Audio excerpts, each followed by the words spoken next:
Daniel 9 1-19. So the main purpose for Daniel's prayer for his people is to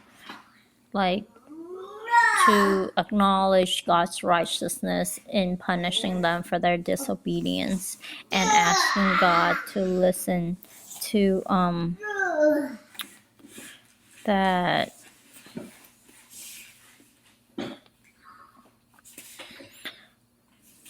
that God will listen and see the trouble that they are in, the suffering of God's city, and that asking God to forgive because he is merciful. The weird thing is that Daniel acknowledges that they have not turned away. See, we have not tried to please you by turning from our sins or by following your truth, but yet he's asking God to be merciful and I guess save them even in their sin.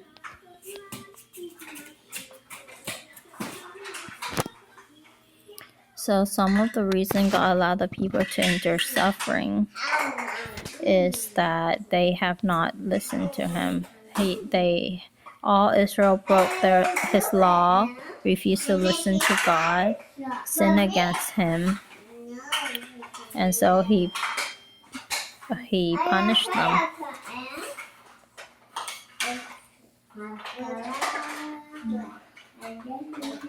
So I think he's actually appealing to God because God is merciful and forgiving, although they have sinned against God, and the cities around are just looking down on Israel, and so pretty much it's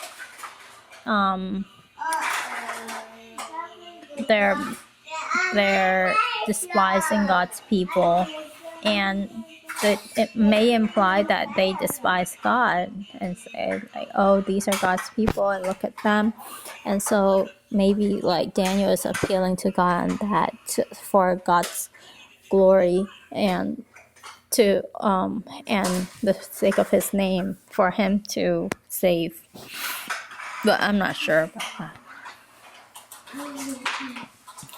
So I think God's allow human suffering for many reasons. It might be a punishment for our sin. It might be because he wants us to go through some trial and testing to strengthen our character, our faith. Oh, excuse me. There's many reasons. But yes, God is present with us in our suffering. We can rely on him and we can trust in his promises that he's there and he has a good plan for us, that even though he might spank us, but he will restore, he will heal. He doesn't just spank us and leave us there to die or to be hurt by alone.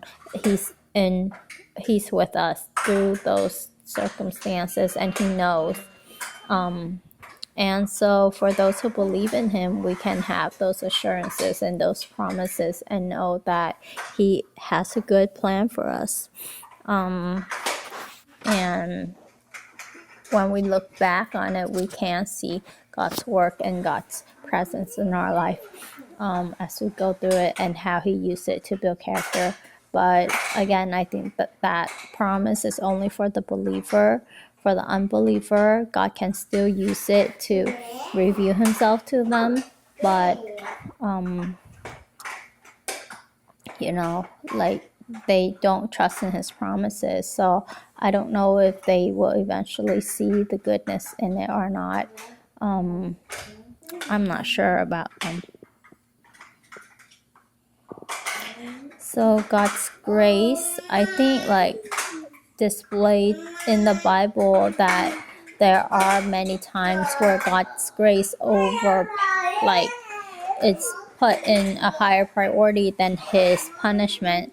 His mercy overshadow His anger or the need for righteous punishment. So when we call out to God, He hears and He comes to our rescue.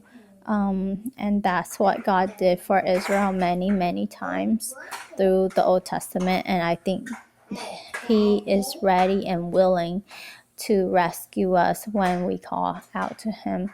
And He knows when that right time will be.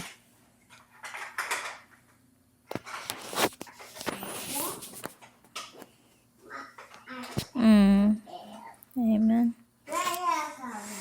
This is a good prayer.